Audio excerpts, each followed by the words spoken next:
White supremacy is wild to me for a few reasons. First of all, I feel like every white supremacist I've ever seen is pretty much the least supreme looking motherfucker.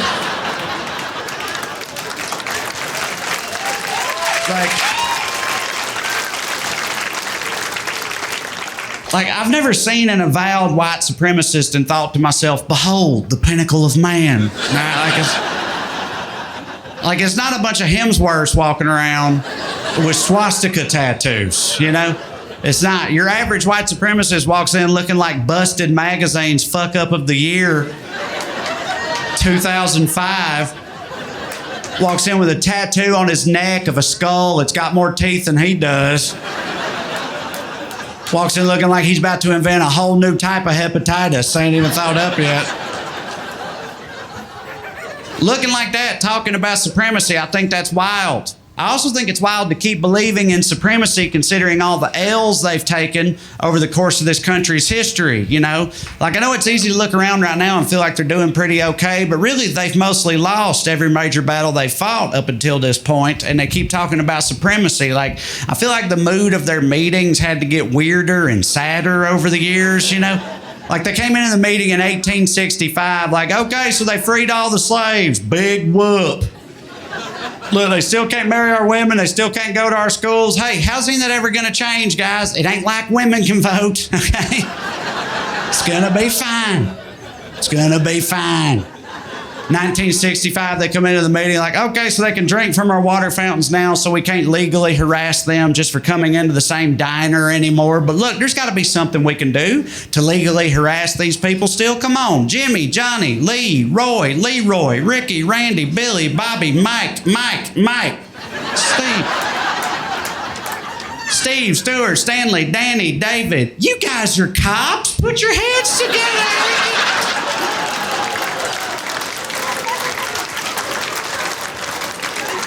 We can figure this out. All right, it's not like one of them's the president.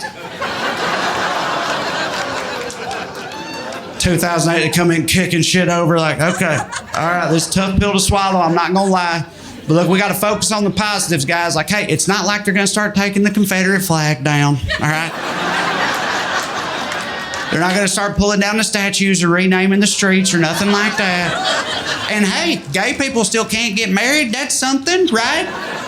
Some guy in the back's like, aren't some gay guys white men? Shouldn't they be supreme too? It's like, no, Bobby, they don't count. You know that. Listen, we got to focus on the positives, guys. Like, hey, there's still no blacks in country music. Same guy in the back's like, what about Darius? Shut the fuck up, Bobby. Jesus Christ. Gay marriage gets legalized, they're just smoking cigarettes, staring at the wall like, I don't know. Y'all know what transgenders are? And they've been flailing with that shit ever since, but they mostly lose, you know? The other reason white supremacy is wild to me is I feel like I never really identified as white. I'm not about to do some Rachel Dolezal shit. That's what I'm about to do. This will make more sense in a minute, I promise. What I mean is, my whole life growing up poor, rural Tennessee, whenever I heard others talk about white people, in my head that was always like Connecticut, yacht club, like Dill. Is that Dill? Like in white people, right?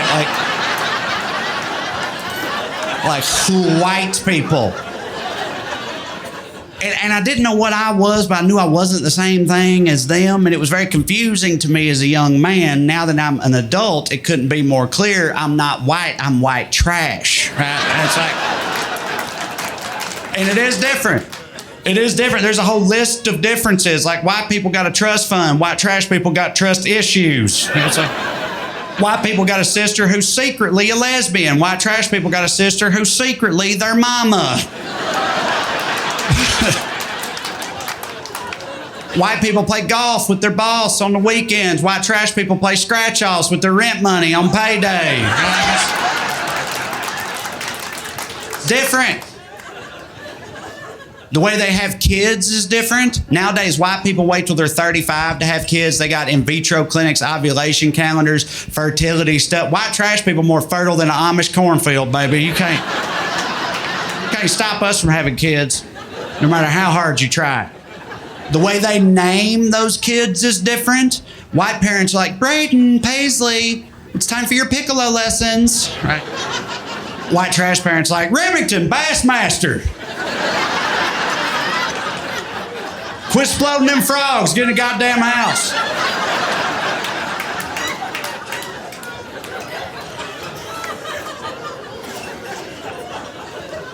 It's different. I know. I have kids. Of course I have kids. I worry about my kids all the time on account of this trash blood I gave them. You know, like I try to raise them right, but I worry at the end of the day my trash blood will be too much for them to overcome, you know? Like nobody should be forced to be giving my blood, dude. Like the Red Cross looks at my family history and they're like, we're good. Thanks, though. Right? Like, thank God for my wife for diluting it with hers a little bit, you know? But like, I love my wife, but she's from a different town in rural Tennessee. Like, her blood ain't top shelf for nothing, you know? Like, let's be honest. Like, my wife's blood is like boxed wine, you know? It's like, it's nobody's favorite, but people can handle it in a pinch, you know? My blood's just moonshine made in a radiator, dude. Like, it's just poison. That's all it is. Right? So I worry all the time about how my kids are going to turn out, right? But believe it or not, living in Los Angeles has kind of helped me with this because, like, you live in LA, you look around, you see plenty of rich white kids that are all fucked up too, you know? And it makes me feel better. I'm like, oh, well, maybe it's not about the blood. Maybe it's just a crapshoot either way, right? But I got to say, I feel like that's another way in which they're different is childhood trauma. Because, like, rich white kids are like, yeah, my mother was never very emotionally available, and I've got a lot of residual psychological scarring from that. And white trash kids are like, I got beat with a tire iron. I have actual scars from that. Like, you see that? That's a tire iron scar. That's what that is. I believe that's not cool. You shouldn't do what I just did. You shouldn't like diminish other people's trauma just because you didn't personally experience it. But it's a whole thing with poor people. It's so hard for poor people to believe that rich people went through any kind of genuine adversity, no matter what the circumstances were, you know? Like when all that Epstein shit was coming out, I guarantee you there was people in trailer parks all around this country watching that like, they got to go to an island?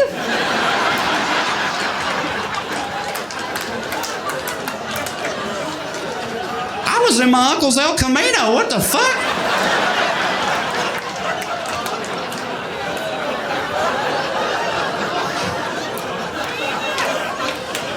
Yeah. Yeah, that one's rough. I know.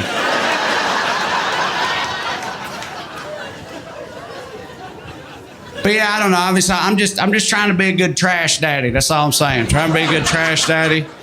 Sometimes I worry I've overcorrected. Sometimes I worry that mine are too California-y, you know, like my older son, he's a vegetarian for moral reasons, right? Which, like, that's fine with me, but you know what my papa would say about that? Fucking, he'd get canceled for it. I can tell you that much. It wouldn't be good. I just look at them sometimes, I'm like, man, these kids are soft. They're fucking soft, right? But I realize I'm such trash that what I think is soft is actually just a standard middle-class American upbringing, right? Like, that's all it is. Like my wife went school clothes shopping for them, and she let them pick through what she brought home, and she told me, she was like, yeah, they don't like anything in this pile, so I'm going to return those tomorrow. And I was like, what do you mean they don't like anything in that pile? What does that have to do with anything? They know when I was a kid, school clothes came in a garbage bag after my older cousin went back to juvie. I've been a Raiders fan for 30 years because of that motherfucker.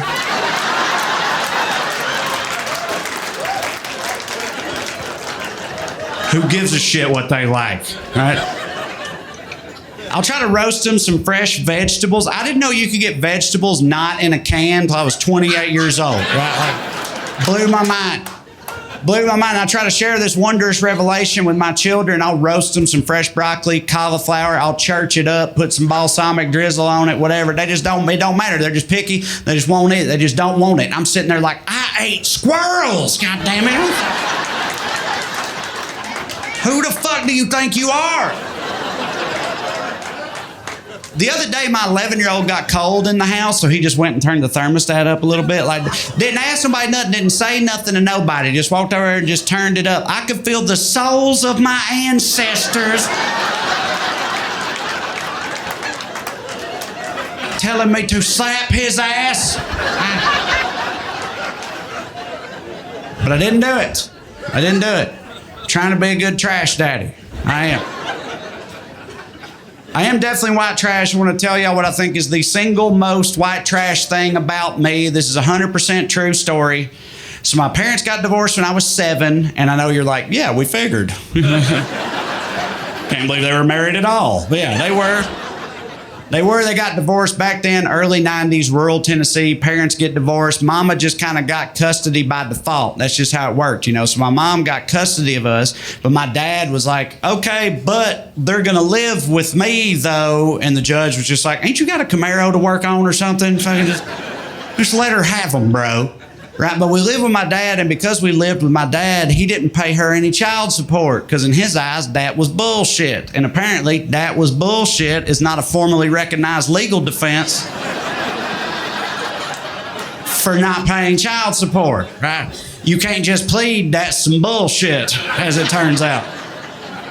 So my dad accumulated all this debt to the state over the course of his life. When he dies years back, I had to reconcile all that, which I didn't know was a thing, but it is in the right circumstances. For example, if you owe money to the state, it's like everything with money works the same way, really. It's like, you know how like if you got a lot of money in the bank will give you more money for having all that money in the bank. But if you ain't got no money in the bank will charge you money for not having no money in the bank, right? It's like everything works that way with money, including inheritance. It's like if you're rich and your parent dies, you're sad, but you got a new lake house or the throne of England or whatever. Like there's upsides to it. You know, but if you're poor and your parent dies, you're poor plus they're poor. And I'm generationally poor, dude. I come from old no money.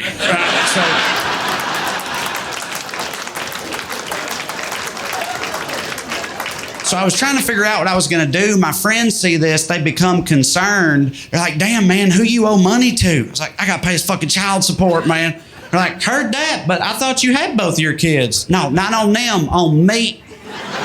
I'm so white trash, I got to pay my own child support. And the worst part is I can't stand this little motherfucker. Always laying around my house, eating up my food, starting fights with my wife, talking shit about me in my own head. He sucks.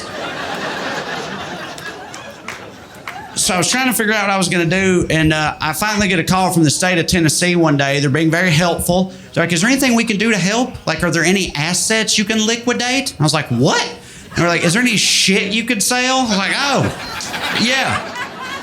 I was like, well, there's the house I grew up in where my Meemaw still lives. And they're like, that's perfect. So what you do is you sell that house, use the proceeds to pay us off, do with the rest as you see fit. And it all kind of clicked for me in that moment. And I was like, so you're telling me that I need to sell the house I grew up in where my Meemaw still lives so I can pay y'all my own child support?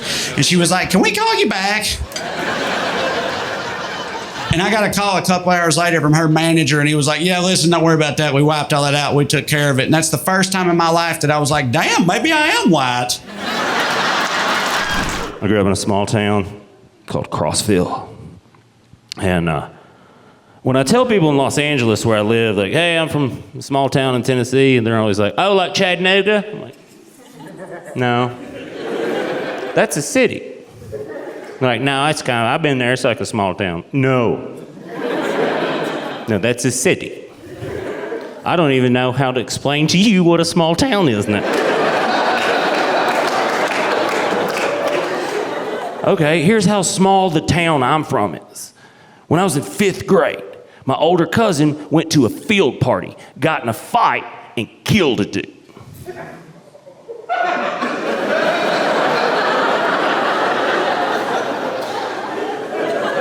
In high school, the dead dude's sister asked me to the prom.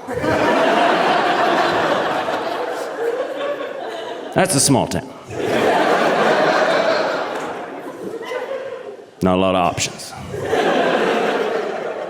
I had to decline her offer, though, because my father made a solid point when he went, I don't know about that. She might have forgot, but I don't think her daddy did.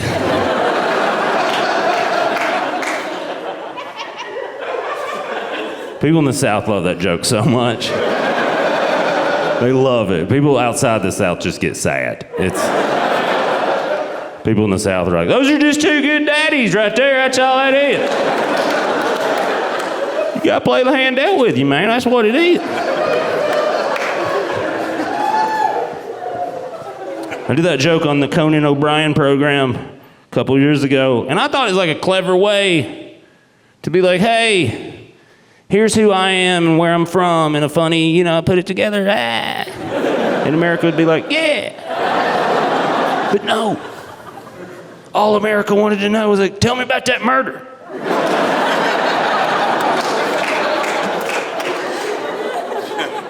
Is there like a podcast I can listen to? 48 hours? First 48. ID channel? Forensic Files. My favorite murder. I'm just like, I think it's just a normal murder. I don't know. And they won't let it go. They just stand there looking at me like, well, tell me about that murder. I'm like, I wasn't there. I was in 5th grade. I think you had to be in 6th grade to get to that party. But I've realized like people want to hear about this thing. And I've also realized like it has shaped who I am as a human being, and it's probably why my sense of humor is kind of dark. So I'm going to talk about some messed up stuff here in a little bit in a very hysterical way. And that's how I handle trauma in my life. Is I make it super funny and then I charge people to come hear about it. So, if that bothers you, you should go now, because it's going to get weird. Because some fun stuff happened when I was in 5th grade. There's one lady, yay, dark stuff. Which is a weird voice to hear that. Yay, I like that. So what happened? This country strong man, and I'm in Colorado, I don't have to really explain what that is, but other places I do. They're like the movie? I'm like, no, what? No. No, country strong is like, it's someone that's not like ripped or shredded. They're mostly fat, but it's the strongest person you've ever seen in your whole life. They fight like this. I learned from cartoons, I've never lost. You just hear them say stuff like, Daddy got the tractor stuck, so I had to pull it out.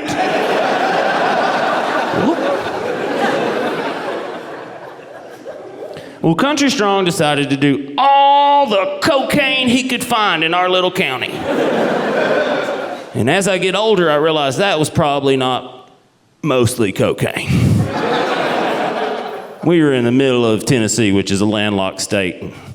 Not a lot of direct flights from Columbia. Hell, it could have just been fiberglass and lightning bug juice. You know what I mean? A little Kodiak for taste.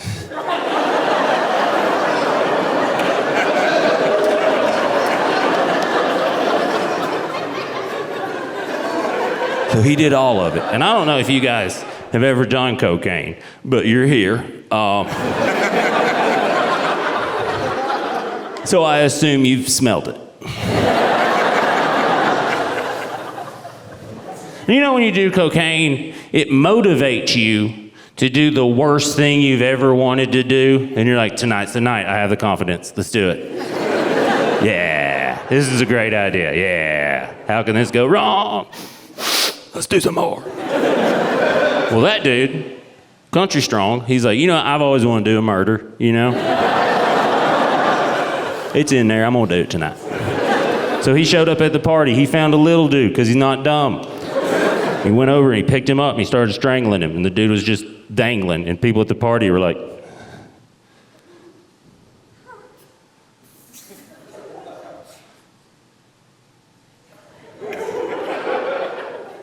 stop it.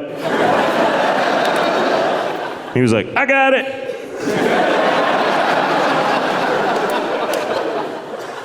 Like, you're killing him. He's, yeah.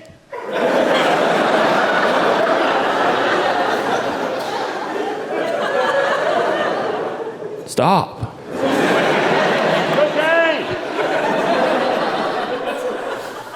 And then my cousin had a gun at a party. That never gets a laugh anymore. Whole country just looks at me like, mm-hmm. Man had a party pistol, what about it?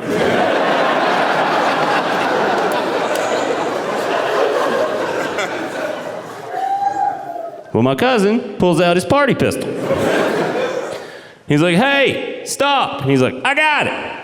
He's like, I'm gonna shoot you. And he was like, I was here first.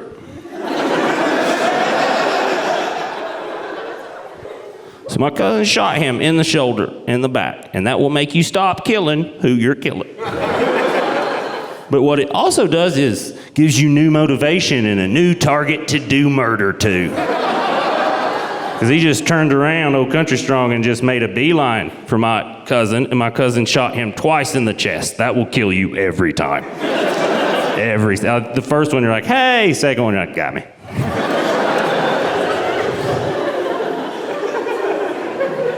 My cousin tried to perform CPR, but, it didn't work. So the guy died. I told you in the beginning what happens. Every time I tell this, people get sad right there. And I'm Tarantino the hell out of this story. And tell you in the beginning, and still you guys are like, oh.